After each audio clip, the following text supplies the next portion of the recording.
The way we do questions, and I usually ask the first one mainly to give you all a chance to sort of gather your thoughts and think what you'd like to ask. So I sort of set us off on the journey of yes, this bit. That was awesome. Can I just say, was that awesome? Yeah, thank you. Thanks so much. You said he was very influential, and the dog is contributing. Wonderful. You said that Robert Anton Wilson was very influential on things that you do. You talked a lot about ideas, and then you talked a little bit about things happening more recently, and happenings and plays and performances. And I just wondered if has the past year brought you a revival? I know you've been working on this, but you've had. I mean, it seems since we've been talking, we're friends. It seems like the past couple of years have been sort of the Robert Anton Wilson revival for you. Is that true?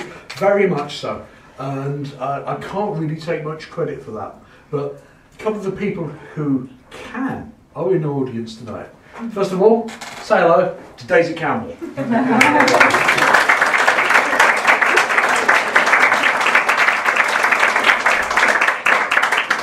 Basically, one of the things that kicked off my interest in a revival of Bob, I mean, I'd always been there, but it kind of sat in the background for a while, was Daisy started to come up with this idea that there was going to be a stage version of Cosmic Trigger. And December 2013, I think it was, there was a gathering at the Horse Hospital. October 23rd. Thank you, darling. Of course it was. But they'd been rehearsing some small parts. I think at that point, didn't even have the rights quite yet, did you? No, we hadn't, no.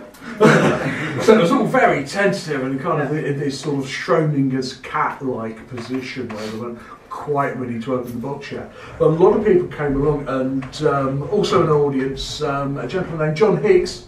Hi, John. Hello, John. Tremendous writer. His book on the KLF was another revival.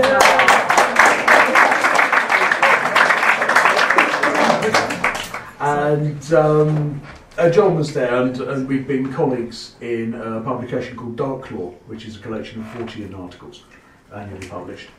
So that's how John and I knew each other. So I went along to that, and it was absolutely fantastic. They did a couple of scenes, and it was like, oh my God, this whole Bob Wilson thing, we need to bring this back. And there was a whole mad outflow of synchronicities.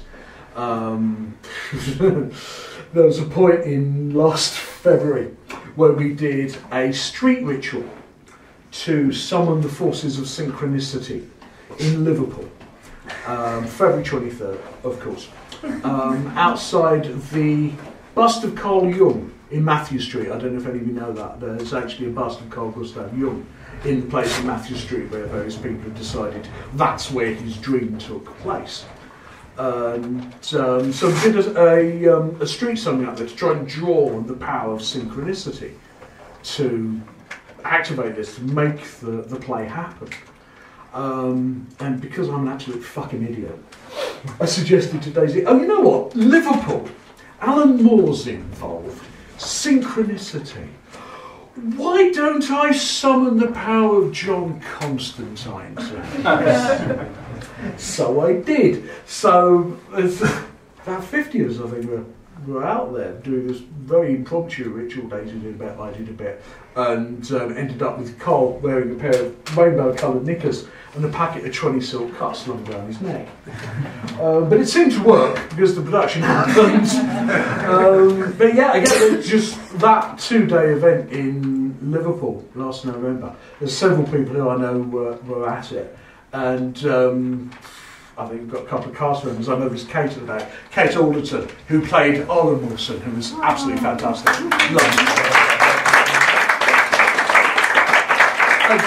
Yeah, I know quite a few of you were actually there, and you know, you can tell everybody else later on that there was this tremendous impact of having that many people who cared about Wilson. A lot of them are magicians, all of them pretty much were creative people.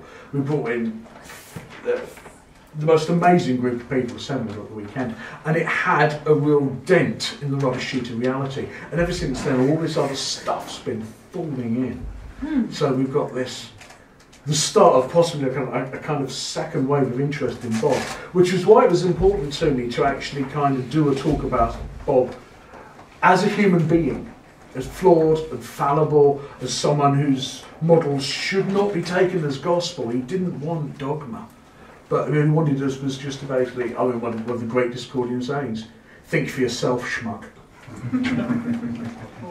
Wow. Grand. Questions from you guys, and just wave a hand at me if you want to ask a question. Yes, hello. I think the obvious question is when we were talking about doing small performances, I had to go to Edinburgh for those 3 days and missed it. And I was looking forward to it for months, obviously, and missed it completely. And it was just the 3 days. So Yeah. when? There was the brief, I think it's 5-day run in London afterwards, but as I say, plans are afoot. I am no more privy to this than anyone, but let's say if we peek in the box, Schrodinger's cat may still be alive. To be continued. Yeah. The other thing is that evening in Chelsea Town Hall in 1986, I was there. You were there as well. Yeah, Sickness I Power. met him in the bar very briefly. He was handing out postcards. Yeah, as I say, it was the day after I dropped that absolute bollock of bringing out the Steve Jackson games at the signing. Do you remember he was drinking a bottle of whiskey all the way through? I believe he was, yes. And you know, it's like, maybe it was watered down for effect or visual effect, but he looked like he just caned half a bottle of whiskey in front of the audience while not just obviously being... And not slurring a word, we should point out here. He was absolutely sharp. Not just precise. lucid, but obviously, you know, up there completely. I was absolutely convinced when I looked at him that night. I was trying, because, you know, you're a young magician, you do that kind of thing. I'm going to see what his aura looks like. And I swear to you, it was a fucking pyramid with an eye on top of it.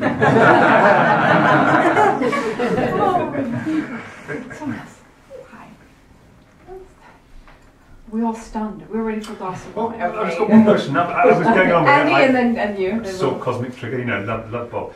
The thing that kind of held me up was at the end where you said you believe in a few things. I just find that the kind of hardest thing to grasp for the whole lecture. How as a chaos magician and a follower of Bob, you can arrive at a position where you can actually say something like, I believe in magic. Now, I've been practicing magic for 30 odd years or so, but I've never been able to actually stand up to someone and say, I believe in it. I mean, I do it.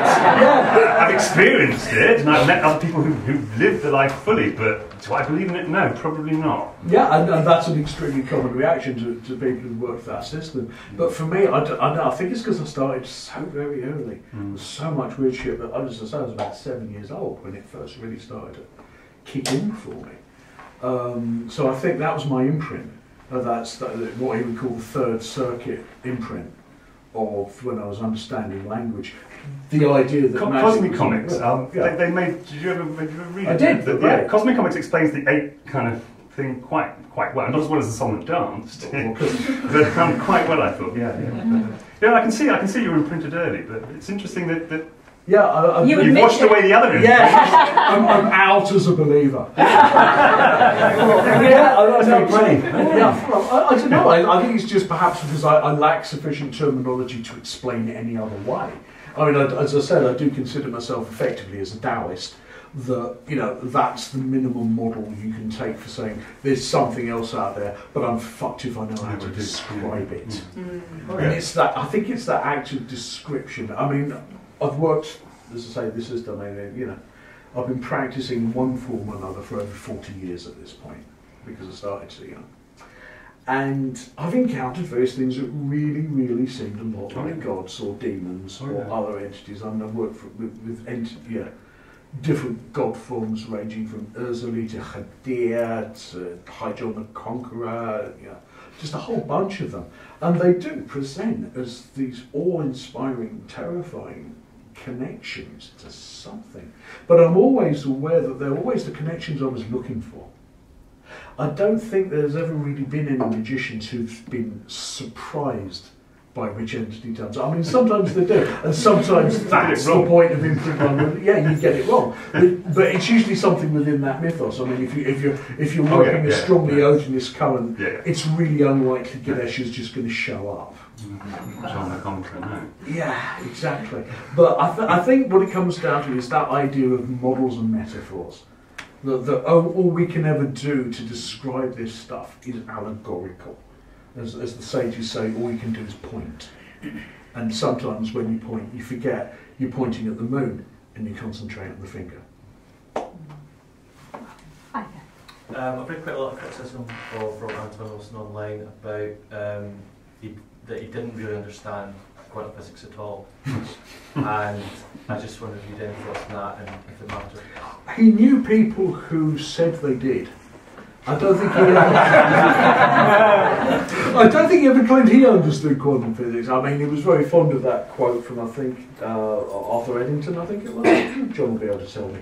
That only 12 people in the world ever really understood quantum physics or understood Einstein. And I think that that's an important point, is that you can absolutely criticise his models as being subjective, culturally appropriative in a lot of places, and kind of broken in a way. But this doesn't actually stop the fact that they work. And that, I think, is the interesting dichotomy, that you can still progress magically with a model that you know is wrong. So I think, whether there's truth in the idea of quantum physics generally or his interpretation of it, that's important in one frame of reference, but it isn't necessarily that important on the ground. Just my view. That's great. What else can it be? We have two more, and then I think we're gonna move to doing the rest informally. Hi.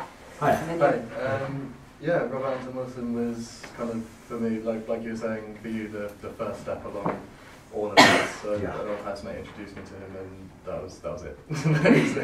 All downhill from They're there. all the worst ways to start. They really are.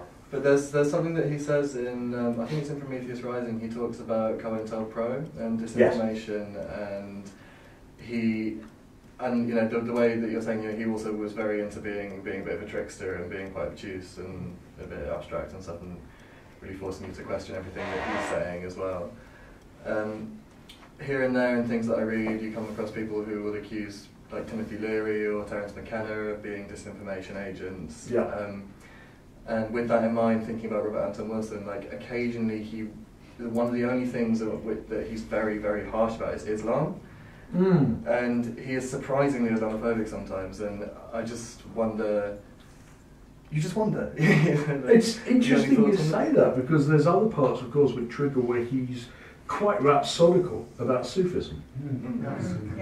Obviously, the version of Sufism he got was kind of like the filtered Californian version. I think probably the closest thing to actual Sufi practitioners that you read it would be Idris Shah. Of course, very influential, but a lot of people would say that he was not necessarily a pure source. But then again, if you go back and you read someone like, say, Peter Lamborn Wilson, who actually went out and worked with a lot of Afghani Sufis before it got rather difficult for a white man to do so, a lot of that current does seem to parallel quite strongly. Again, it comes down to what you draw your metaphors from and how much validity you're willing to put into them. And the importance of showing a balanced respect for Islamic perspectives these days is absolutely vital in the face of the horrors that are being done in their name by some Muslims. And there was a dichotomy there. But I think, again, that's part of his upbringing. He was in America as well. He fought against it. He swivered between the left and right wings of libertarianism.